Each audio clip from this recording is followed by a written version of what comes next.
Good evening. Good evening. Feel free to respond in kind.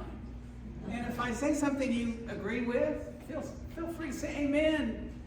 Love an interactive audience and affirmations and some of the points that we make about this very important subject. The material this whole weekend is not meant just to be informational, but inspirational and motivational, and if needed, transformational in nature as well. Let me begin with this question. How many of you, when people talk about marriage, have heard folks talk about the marriage contract? You familiar with that terminology? I'm amazed how common that is in the media and even among some of my brethren. And I'm here tonight to say that whole concept of marriage as being simply a contract is unscriptural. Because whenever you think the term marriage contract would be used, it actually refers to the idea of it being a covenant. For example, in Malachi 2 and verse 14, she is thy companion and the wife of thy covenant. And in Proverbs 2, 16 and 7, Solomon warns, deliver thee from the strange woman that forsaketh the friend of her youth, a reference to her husband, and forgetteth the covenant of her God. So in this first section, part 1, I want to focus in on how marriage truly is a spiritual relationship. It is designed to be a covenant, a part of holy matrimony. Again, this reference, the Lord was witness between you and the wife of your youth, to whom you have been faithless, though she is your companion and your wife by covenant. And so you will be delivered from the forbidden woman, from the adulteress with her smooth words, who forsaketh the companion of her youth, and forgets the covenant of her God. So we're talking about not just a human duet, but a divine triune. So, particularly in our secular culture, we hardly know, what do you mean, a covenant? Well, the Hebrew definition that goes all the way back to Genesis is in the sense of cutting a compact made by passing between pieces of flesh. Let's read together this section here in Genesis 15, where it first talks about God's covenant with Abraham. And he brought him all these, cut them in half, and laid each half over against the other. But he did not cut the birds in half. And then when the sun had gone down and it was dark, behold, there was a smoking fire pot and a flaming torch passed between these pieces. On that day the Lord made a covenant with Abram, saying, to your offspring I give this land, and from the river of Egypt to the great river, the river Euphrates. Now, if I picture this correctly, what they did here when God made this promise to Abram was they had these sacrifices, and they severed the sacrifices, and then Abram would walk between these different sacrifices, and then they would take them and then put them up on the altar. And then they would set the altar on fire, and they would have an exchange of vows, a solemn ceremony where God officially, with this act of worship, made this covenant promise to Abraham and vice versa. So when we talk about a covenant, it reminds me of Song of Solomon in verse 16, where Solomon says, set them as a seal upon my heart. The context there, I think, is talking about wedding vows. So in a covenant, God is involved. He is central to the agreement. It is spiritual by its nature. You know, our forefathers, when you go way back to the Middle Ages and before, they understood that marriage was a spiritual covenant. And so a lot of the things that we normally associate with wedding traditions reflects that knowledge and understanding. And it's really a shame that in our secular culture, a lot of the spiritual meaning of the wedding traditions has been allowed to drop. And in fact, I had not realized the spiritual connection in most of what we do in a modern day wedding ceremony until I read this fascinating book when I was teaching marriage and family at Florida College called The True Significance of the Wedding Covenant. It's really well documented, and it goes back over literally thousands of years to explain why we do what we do in our weddings. And yet most people don't really understand their significance. So I'm going to spend some time tonight talking about those traditions. So let's talk first, however, about how marriage is a covenant and not simply a contract.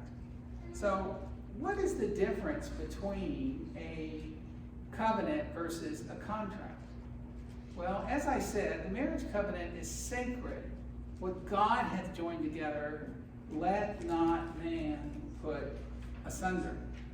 I like to think of the marriage triangle with each couple is at the bottom, and then God is at the top. And as you grow closer to each other, you by nature also grow closer to God. And so if you have a marriage problem, usually the problem is spiritual at its nature. There's a spiritual problem there that needs to be dealt with. And so we need to understand the importance of what God has joined together, let not man put asunder. It's amazing what happens when a couple decides it's not just what I want or what you want, it's let's pray together and ask God to help reveal to us what He wants for us as a part of His covenant. What is God's will for our marriage, not just my wants versus your wants. Here's a picture of my daughter Allison, who lives in Temple Terrace, Florida, and her husband Brad. This was in 2008. And here they are praying to God at this very meaningful moment, asking God to bless their union as He joins them together in holy matrimony. Solomon said something very important in Proverbs 20, verse 25. He says, it is a snare to rashly say it is holy, and then later to make inquiry. It's just too many people who frivolously are in too much of a hurry to get married. They rush into marriage without much thought, and 6, 12, 18 months later they go, oops, I wish I had said that. And instead of getting married until death do them part, they just get married until divorce do them part. And we live in a culture where many people do not take their wedding vows seriously, and how God joins you together and you need His permission to pull that apart. There's certain things that you need to understand about the seriousness of the marriage covenant. We often talk about the divorce rate, and if you add up all the divorces and all the marriages, you wind up with about a 50% divorce rate. That does include, however, people who have been married 2, 3, and 4 times. So Elizabeth Taylor personally skews the average just because of all of her marriages and divorces. Actually, if you look at the chances of a couple to divorce that are getting married for the first time, it's about 38%. So it's not quite as bad as the 50% you hear bantered about. But again, the point is many people enter into this relationship without really counting the cost or thinking it through seriously. I was curious, so I looked up on the internet, what is the shortest recorded marriage? And Britney Spears in 2004, as a part of a New Year's fling, married her childhood sweetheart, Jason Alexander, and it lasted for 55 hours before both sets of parents insisted that they get a divorce. They ran off to Las Vegas, and what they did was legal. So, wow, 55-hour marriage. And then you got Kim Kardashian. On August 20th, 2011, she married Chris Humphries of NBA fame, National Football League fame, I think. At any rate, there were millions of people there watching. It was cost millions of dollars. It was quite a huge extravaganza. And 72 days later, it was over.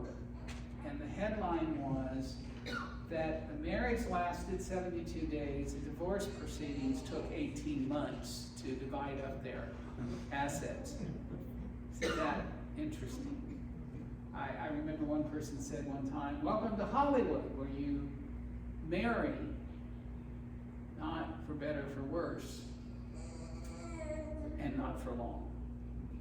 And that is so true. And we want to make sure that we avoid that. And so you always want to make sure you understand this is a lifelong commitment. One translation said this: "It is a danger to a man to say without thought, 'It is holy,' and then after taking his vows, be questioning if it is necessary to keep them." So a lot of people make a mad dash down the altar without a lot of thought, even though they're saying, yeah, this is holy matrimony. And then later on, because they were frivolous about it, they wound up later on wondering, well, does this really matter? Do I have to keep these vows? The Message put it this way: "An impulsive vow is a trap. Later you'll wish you could get out of it." Occasionally someone will ask me if I'll do their wedding ceremony, and I'll say, well, that depends. And they say, well, what does it depend upon? Are you willing to do some pretty serious premarital counseling with me? Because I don't want to just tie a knot and not know that you're taking it seriously. I don't want to be a part of a frivolous kind of an act. And you guys need to work hard on thinking through your vows, and let me help you through that. You know, people who go through premarital counseling are like 22% less likely to get a divorce than those who don't. So this really matters. And it's amazing how many people focus on the wedding and spend all this money on the wedding, but they don't want to spend $250 on premarital counseling. It's not a very good set of values. The wedding's important. We're going to be talking about some of the significance of the wedding ceremony tonight. But it's just a day. It's an event. The real achievement is when folks are successfully married for decades, for the rest of their life, until death do them part. All right, so what's the difference then between a covenant and a contract? A three-way divine covenant is based upon trust, while a two-way human contract, by its nature, is based upon distrust. You know, when you enter into a business relationship with somebody, and you maybe, want to make sure that you look at the fine print, and you'll have your attorney look over it, because you don't really trust this person. It's oftentimes an arm's length transaction, and you want somebody to make sure that your interests are, looked after. So a contract, by its nature, is frequently a legal contract based upon distrust. The marriage covenant shouldn't be that way. I'm amazed at the number of people who up front decide that they're going to enter into prenuptial agreements. Now, if you're married later in life and you have children from different marriages or something, there could be a place for a prenup. But to start off a relationship with, I don't really trust you, and I'm afraid that maybe if things don't work out, you're going to try to take me to the cleaners. So therefore, I'm going to make sure that doesn't happen, and so we're going to sit down and have a tight prenuptial agreement, particularly if one party is wealthy and the other is not. Listen, if you don't think you can trust this person, please don't marry them. Marriage has got to be based upon trust.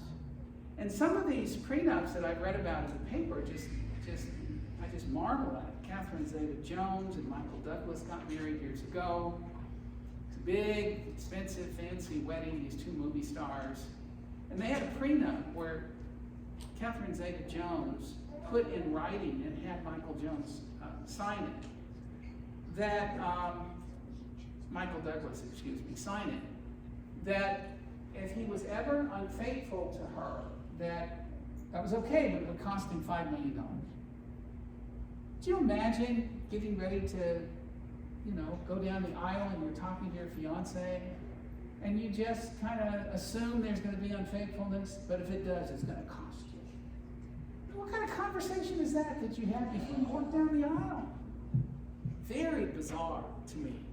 A three-way divine covenant is based upon trust, while a contract is based upon distrust.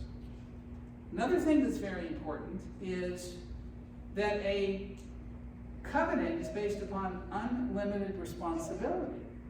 I think we have a good example of that in what happened with God's promise to Abraham, where God told Abraham, through thy seed all the nations of the earth would be blessed, and that ultimately through his seed there would come a Messiah.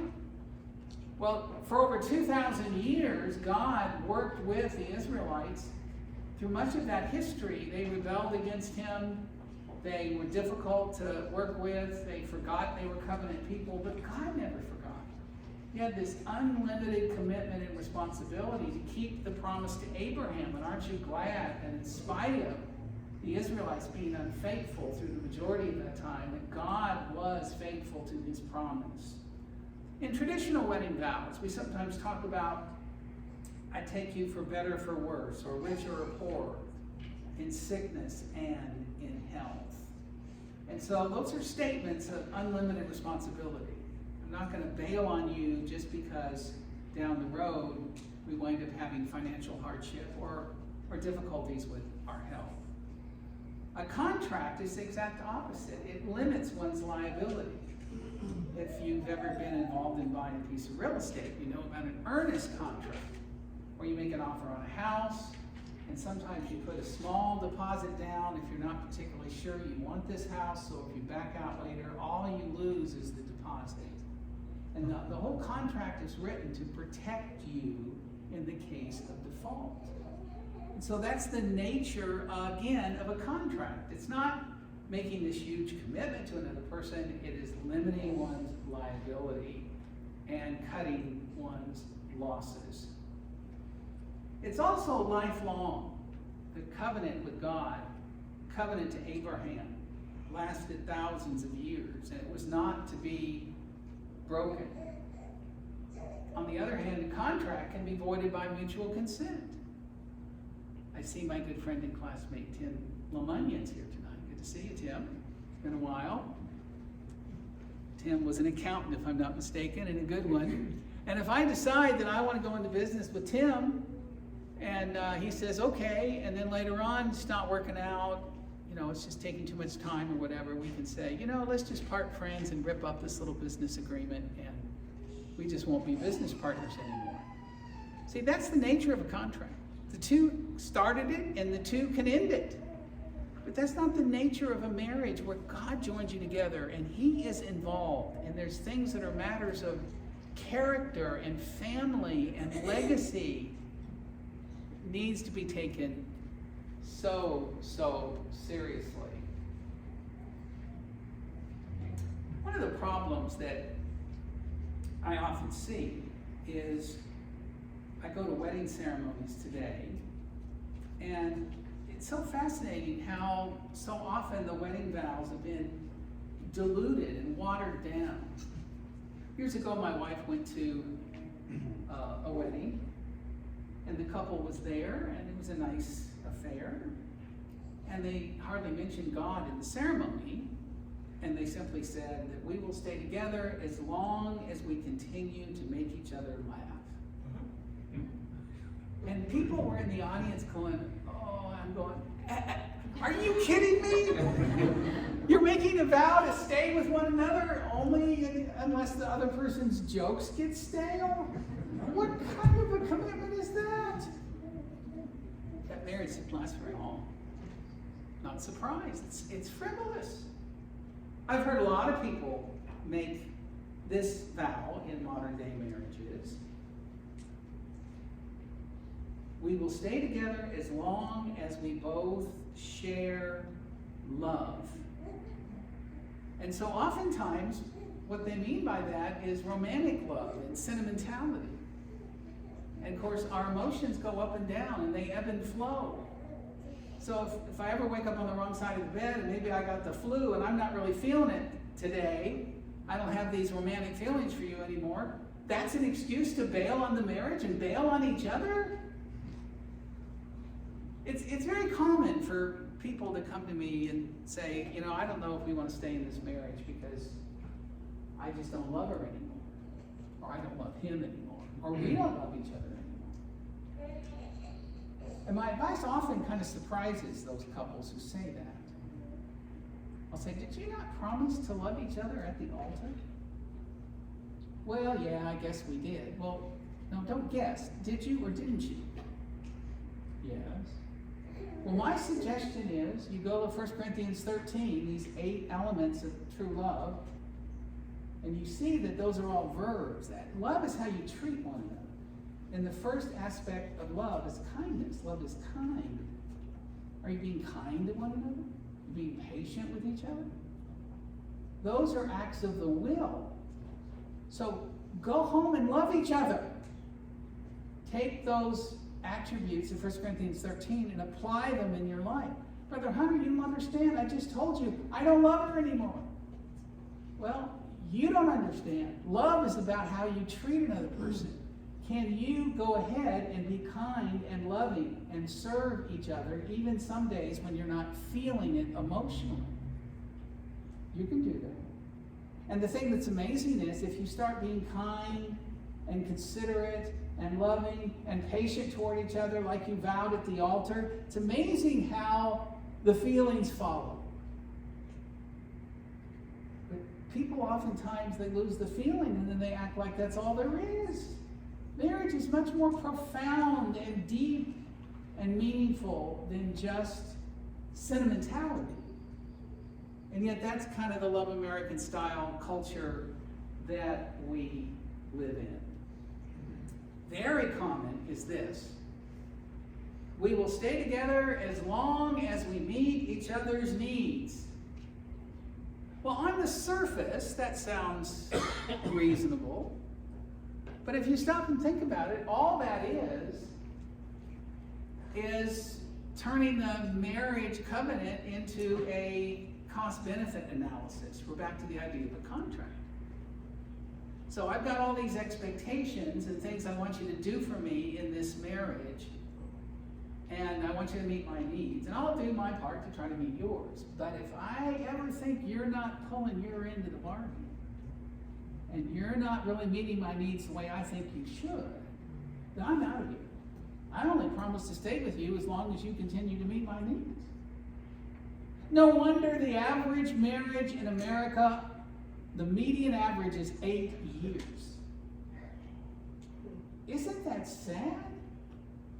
Everywhere we turn, we see broken vows and broken homes and broken hearts, in part because they don't understand the seriousness of this marriage covenant to which they have entered into. And it's a whole lot easier to act your way into feeling better than it is to feel your way into acting better. Don't just only do it as if the Spirit moves you. That's crazy. Do it because it's the right thing to do.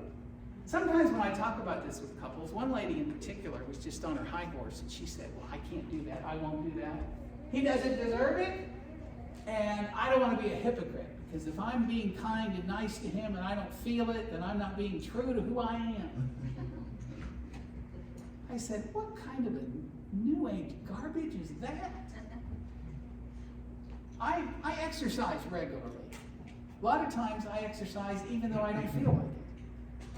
So if I'm out there jogging, am I a hypocrite jogger because I'm doing it even though I don't feel it? I brush my teeth after each meal. Do you? Do you always feel like, oh boy, I can't wait to brush my teeth? Hopefully, out of character and consideration for other people and maybe your long-term dental health, you decide I'm going to do that even when I don't feel it. Why can't you treat your marriage the same way?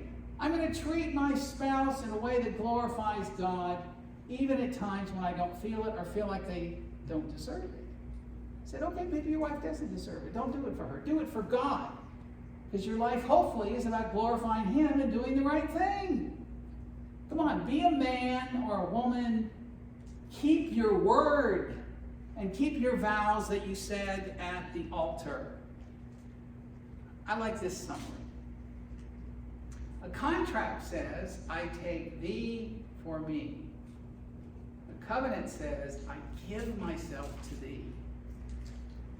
A contract says, you had better do it. A covenant says, may I serve you. A contract says, what do I get out of this? A covenant says, what can I give? Contract says, I'll meet you halfway, 50-50. Covenant says, I'll give you 101%. I'm crazy about you. Covenant says, a contract says, I have to, while a covenant says, I want to. What a difference those two perspectives have. don't turn your marriage into a cost-benefit analysis. The reason why the average American marriage isn't very successful is because, based upon the world's idea of marriage, it's based upon selfishness. I want to get out of this what I think I deserve, or I'm out of here. Selfishness. A true marriage covenant is based upon agape love, which by its very definition is selfless. That's the kind of love that Jesus gave us when he died for us on the cross. He sacrificed terribly just because he loved us and he wanted to take care of our needs, which we could not satisfy ourselves. And a husband who loves his wife like Christ loved the church has got to understand that whole principle.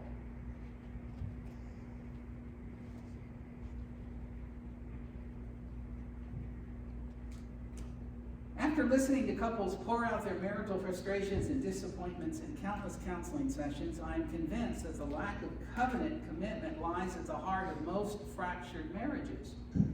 To put it frankly, most couples have made contracts instead of covenants. What's the difference? A contract involves demands and expectations, bargaining and negotiation. A contract is 50-50. But marriage does not work very well as a contract. In fact, the modern-day contractual approach to marriage has failed miserably. As James Q. Wilson of the University of California in Los Angeles observes, marriage, once a sacrament, has become in the eyes of the law a contract that is easily negotiated, renegotiated, or rescinded. Within a few years, no-fault divorce on demand became possible. After a millennia in which such an idea would have been unthinkable. It is now easier to renounce a marriage than a mortgage. According to the U.S. Census Bureau, there's one divorce in America every 36 seconds. That's 2,400 a day, 16,800 a week, and 876,000 divorces every year. And 43% of children today are growing up in homes without a father. And all these mass shootings, every single one of them but one was a boy who didn't have a father in the home. That's the problem. All this violence isn't because of the availability of guns. The problem is the fracture of the family. And people don't value human life, and they've taken God out of the picture. This writer says, in contrast, a covenant marriage is based on unconditional love, the willingness to sacrifice your needs for those of your spouse, and a steadfast commitment, regardless of what it costs to keep that commitment. Marriage is not a 50-50 arrangement. It's 100% giving of yourself to your partner. And when you do, you'll find yourself in the joyful pursuit of trying to outgive each other. And you'll end up getting more than you ever imagined as a result.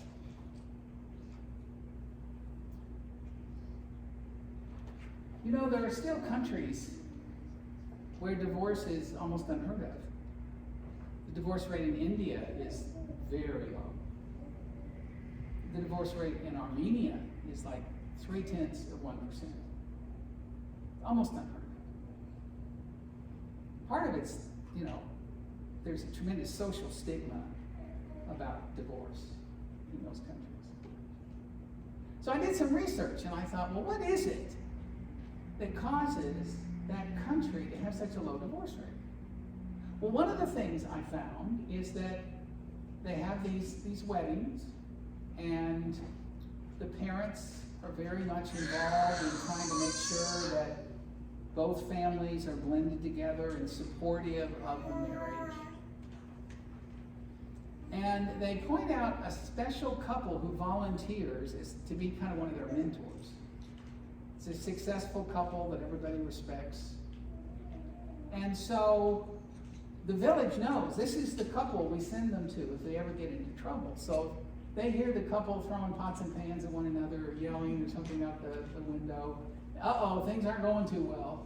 They'll immediately bring in this couple who at the wedding agreed to stop everything if necessary and help them if they needed it. So they show up at this couple's door with bags in hand and say, we hear you're having trouble in your marriage. We promised you on your wedding day, if you ran into trouble, that we were here to help. We're going to move in until we're satisfied you're okay. And there's huge motivation for that couple to get their act together and to resolve conflict peacefully.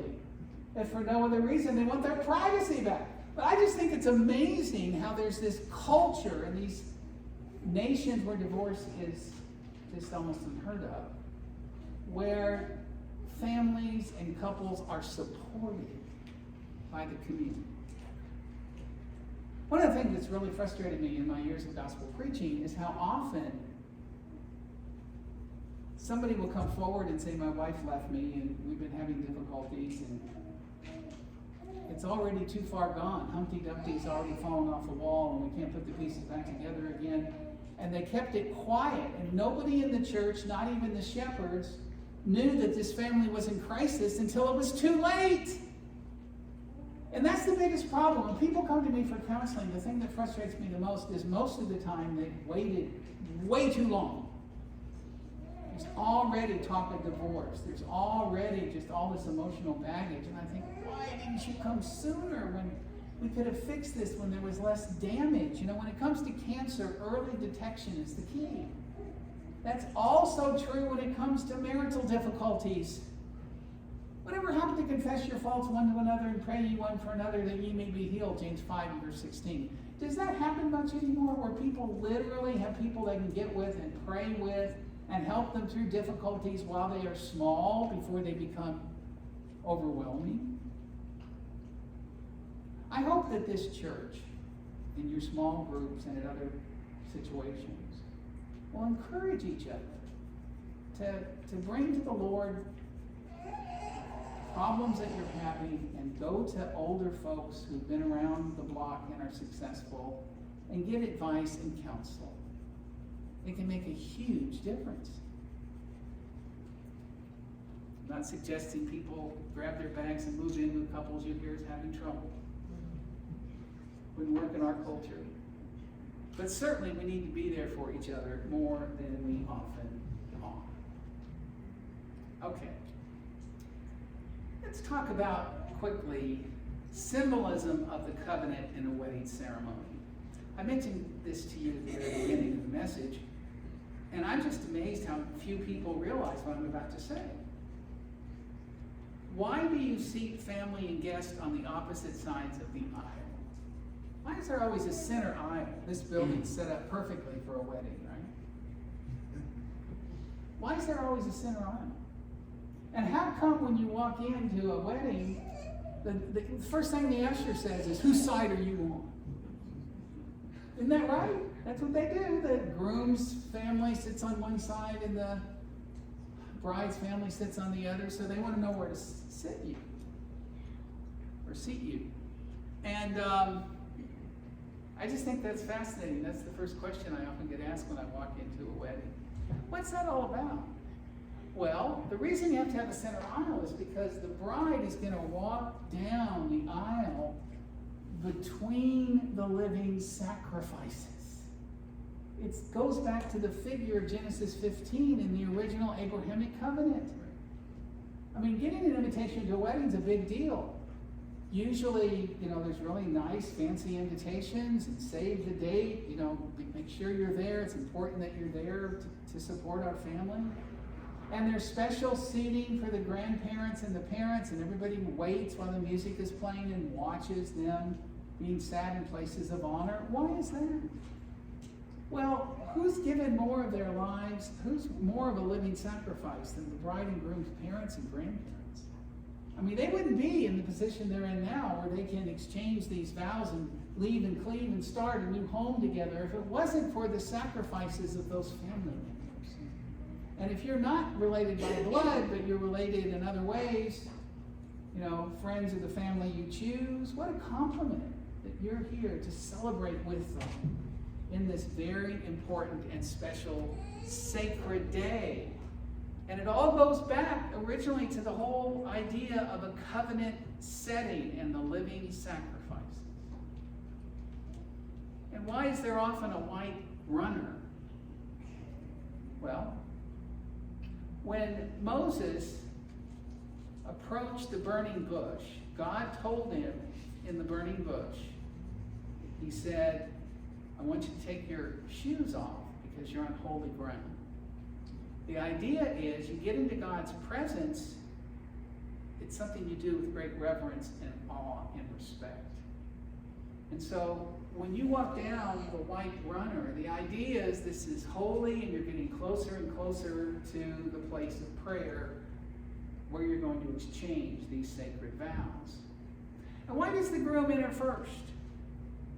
You know, typically you're in a little side room over here when I've done weddings, and the best man and the preacher walks out, and then you stand there and wait for the bride to come out and to hear the song, Here Comes the Bride, and everybody stands. But why does the groom enter first? Because he is the covenant initiator. Hopefully the man proposes to the woman and not the reverse. The essence of romance is pursuit. And the man is supposed to take on this greater responsibility. And so he proposed, she said yes, and so he has been the suitor, and then his bride's going to come down the aisle between the living sacrifices to stand there at the altar and exchange these vows. That's why the groom enters first. He has the greater responsibility. He's supposed to be the leader of this new home that is being formed. And why does the father walk the bride down the aisle? It's not just some tradition. It goes back thousands of years. It is the father's duty, according to Deuteronomy 22, to present his daughter as pure. And so, why does the father give the bride away? It shows the full blessing of the parents. Typically, the preacher will say, you know, who giveth this woman to be a bride in marriage? And usually the father says, her mother and I. And then at that moment, hopefully, there's, you know, an exchanging of the bouquet, and the father will maybe kiss his daughter on the cheek, and then he'll take, what I did is I took the hand of my future son-in-law and I put it in Amy's hand. And that's the symbol of saying, you're in charge now. She used to be in submission to me as her dad. Now she's going to be in submission to you as her husband. You know, when Amy and Jonathan, my oldest daughter, and her husband married, way back in 2004, we were so thrilled. Jonathan was such a godly man, and we just felt like he was an answered prayer. And I was so thrilled to do the wedding ceremony. But as they went off in the limousine to go on their wedding night, their honeymoon, I remember noticing that I was crying. I had shed a tear. And I'm not one who cries very easily. And I thought, wait a minute, why am I feeling sad here? Because I'm joyful about this. I'm happy. I wanted my daughter to get married and have a good life. And I realized that when she was young, she used to wear these earrings, Daddy's little girl. And I was the most important man in her life. When she was a little girl, I was her dad. But I'm no longer the most important man in her life, nor should I be. And I'm no longer the pilot and the protector of my daughters. Now she has a husband, a house band that ties the family together and provides leadership. He's to be the leader, the pilot, and the protector. And I might also add, he's to now be the provider. And I told my sons-in-law, you're the provider for her now, not me. And I was kind of glad to get my daughters off the payroll, frankly. There's some side benefits to all this. But the point is, it's a rite of passage. And when that part of my life was over, and now there was a new stage. And that's why I was sad that day, even though there was lots of reasons for joy. It's the transferring of my authority as the husband and the father over to the groom. And one of my favorite parts of the wedding is it's now my pleasure for the first time anywhere to pronounce to you, you know, in my case, you know, the preacher said, Mr. and Mrs. Brent Hunter. Well, I love that moment. You establish the changing of the names. What happened with the giving of the Abrahamic covenant? Abram's name was changed to Abraham. This was so important that it required a name change. He's not just the exalted father, he's the exalted father of many nations.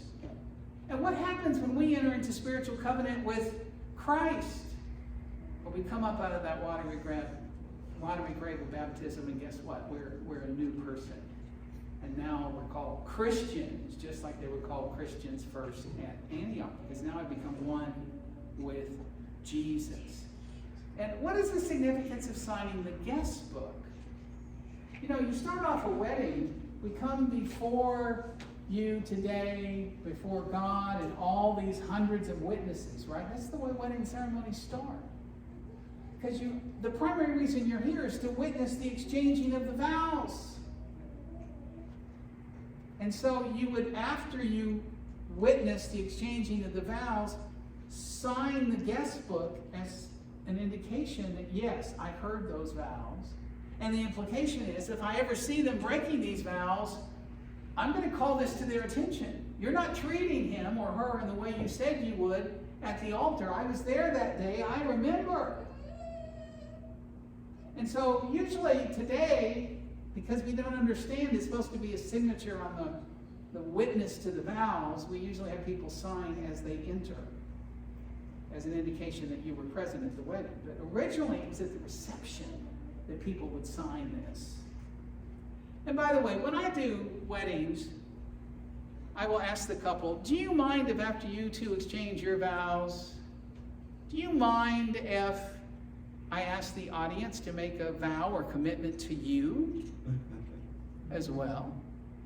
And frequently they'll say, well, I've not seen that before. I go, well, it's not common today, but it used to be the norm.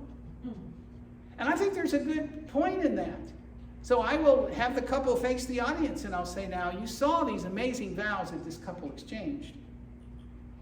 Do you commit as family and friends and invitees to this wedding, and you've all heard these vows, do you commit to help this couple in their marriage and family, to support them, and if necessary, admonish them if you see them drifting away from these promises they made to each other? And everyone together would say, I do. So you get an I do from both the crowd and the couple, because families need support.